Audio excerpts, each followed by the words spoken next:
Hey guys, so quick rant here. I don't really know what happened after this last update, but Evrima has been so laggy for me. There are times when my game dips down to like 10 frames. So I'm left with having to lower the resolution and the overall quality of the game.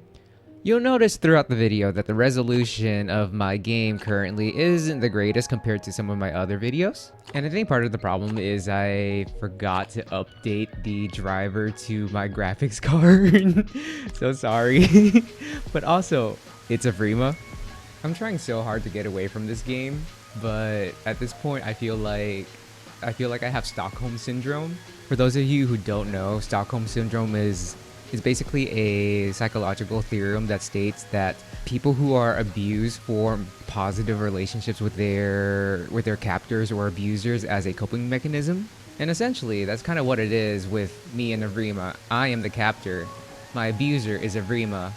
And yet, I can't seem to get away from it. And then on top of that, my recording software couldn't handle the demands of the game. So a lot of the footage came back very laggy, and therefore I can't post much of it because it's absolute trash. So this video is basically what I could salvage at the time. Literally hate this game so much. But again, I can't get away from it. Anyways, guys, thank you for clicking onto this video. Thank you for watching. Thank you for listening to my rant, and hope you enjoy the video. So my friends, we begin this adventure at water access. Previously, I was at the Highlands, where I survived an altercation with a Carnotaurus. The altercation left me battered, bruised, and starving. Unfortunately, I can't show the entire encounter because my recording software failed to capture the fight in reasonable frames per second.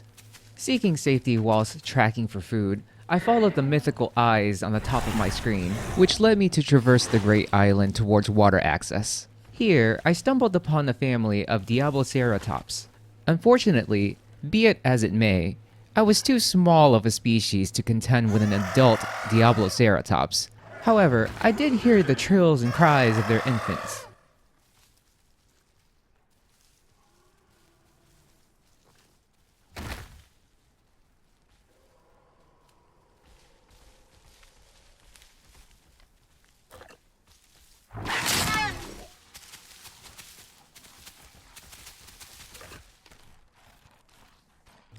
While I relished in my kill, it was unbeknownst to me at the time that there was a new feature in the game that required a carnivore to wait several minutes before he or she could pick up the scent of their kill. In theory, that is a very convenient feature as it does prevent the lions from discovering another carnivore's kill. However, the one disadvantage to that is, in dense foliage, it can prove difficult to retrace one's steps. Unable to detect the scent of the freshly killed Diabloceratops infant, I was under the assumption that the game had once again glitched out on me. And thus, I continued to hunt down the remaining infants of the Diabloceratops family.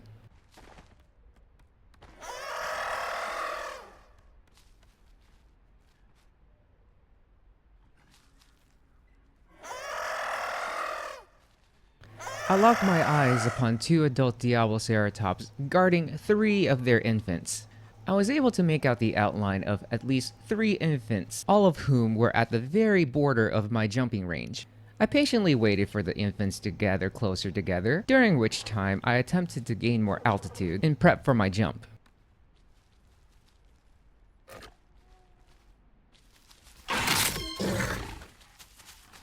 Two out of 3. Not bad at all.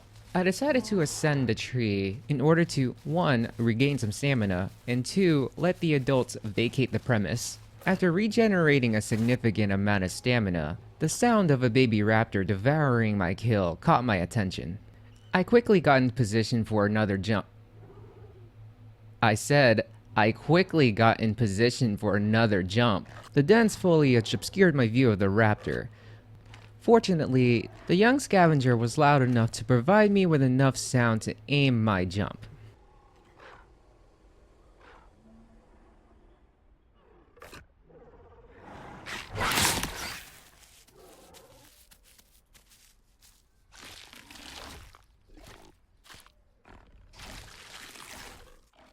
Continuing our shenanigans at water access on a new day, we follow a family of Tenontosaurus.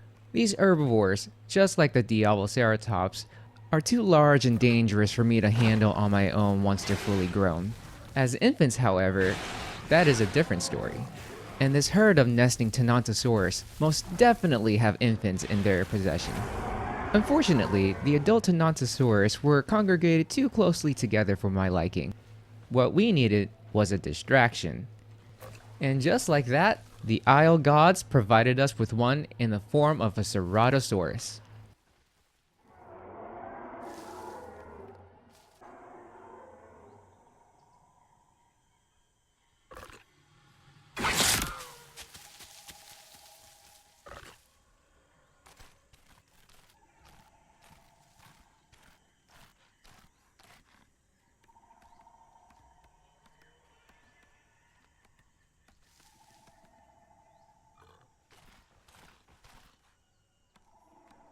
At this point, TB wasn't even hunting for food. He just absolutely hates Tenontosaurus players. They tend to be quite aggressive to carnivores. So whenever he can, he eliminates the threat when they're young.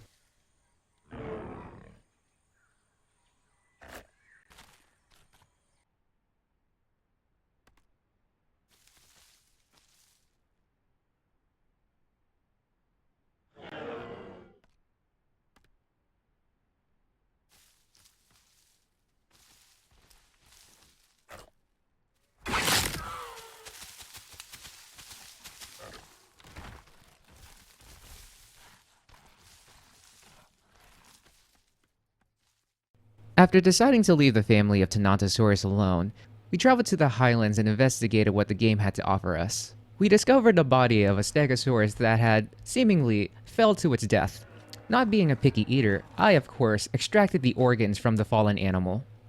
I nourished my dinosaur, and then I proceeded to take a quick break in real life. Upon logging back in, I come to find that there were vultures perched upon my body. It appeared as though there were three: a Dilophosaurus, and two Carnotauruses, one a juvenile, and the other a subadult perhaps. I made the executive decision to aim for the Carnotauruses, for they were at a lower altitude, and therefore I can gather significantly more momentum with my jump than I would with the Dilophosaurus.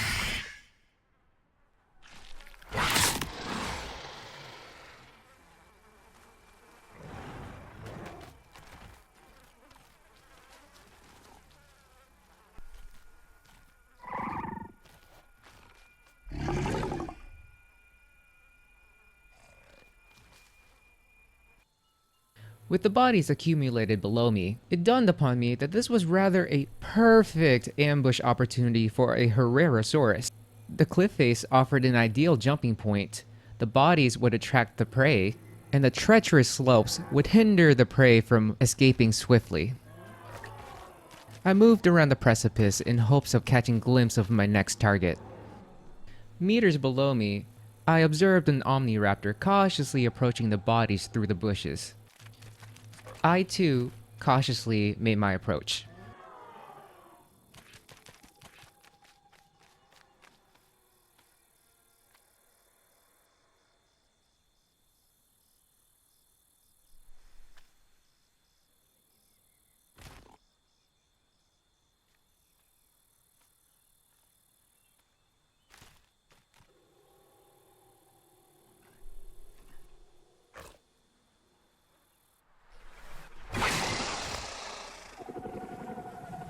I was quite satisfied with this kill, but unfortunately, the game had other ideas on its agenda.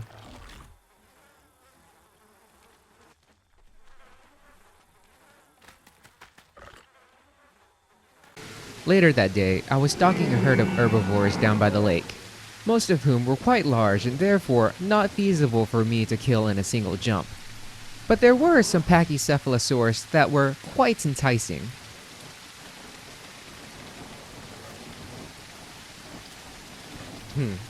Moving when a Herrerasaurus is about to jump you is actually quite mindful, albeit not very demure of you. I continue to observe this herd of herbivores from the safety of this palm tree. hoping for another chance at a go for another Pachycephalosaurus. What I found, however, was actually quite entertaining.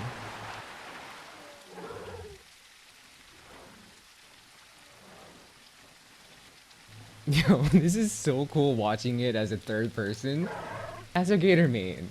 That warms my heart. Oh, here come the reinforcements. Oh my god, the drama. Oh my god, the drama.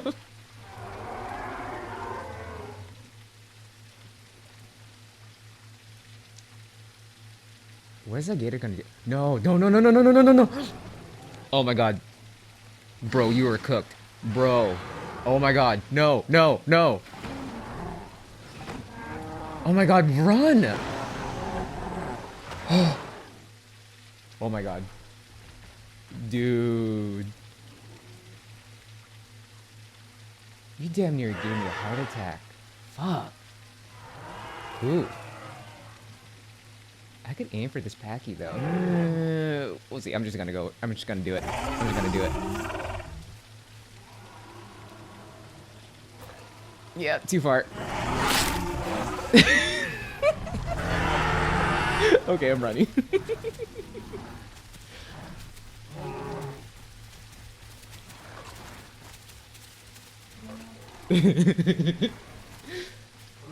To whoever that croc was, GG's.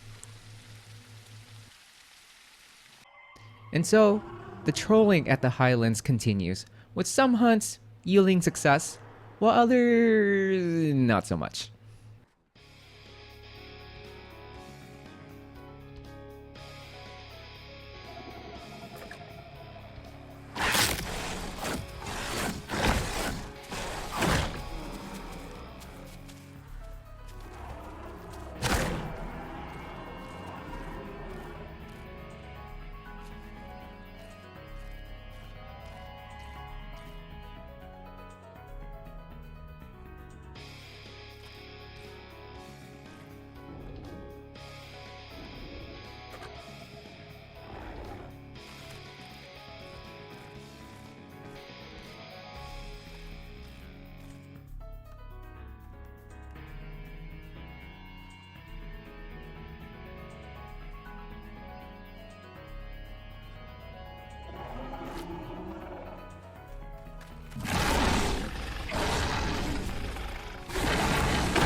At one point, I noticed a body falling off the side of the cliff, and it vaguely looked like a Tenontosaurus.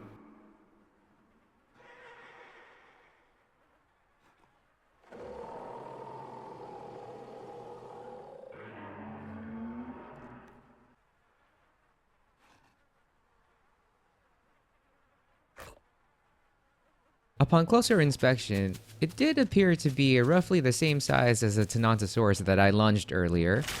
Perhaps it was being hunted by another predator, or it simply gave up because it was about to bleed to death.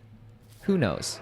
I saw this as an opportunity for more food, as well as an opportunity for another trap to be set. Once again, safely perched upon my palm tree, I held a keen eye above all the heathens below me.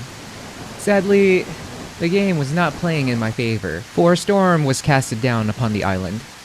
The torrential downpour not only obscured my view of the body, but also it left room for some intrusive thoughts.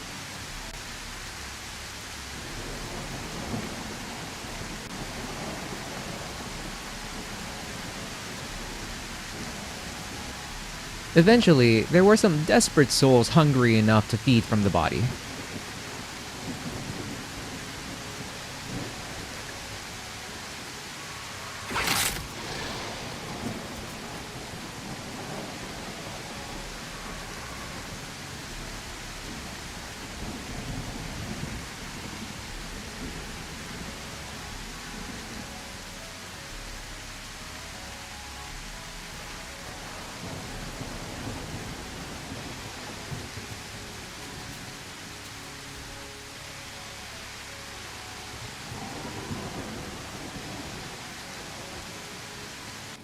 While I consider myself proficient at weighing in the risk versus benefits, sometimes I do bite off more than I can chew.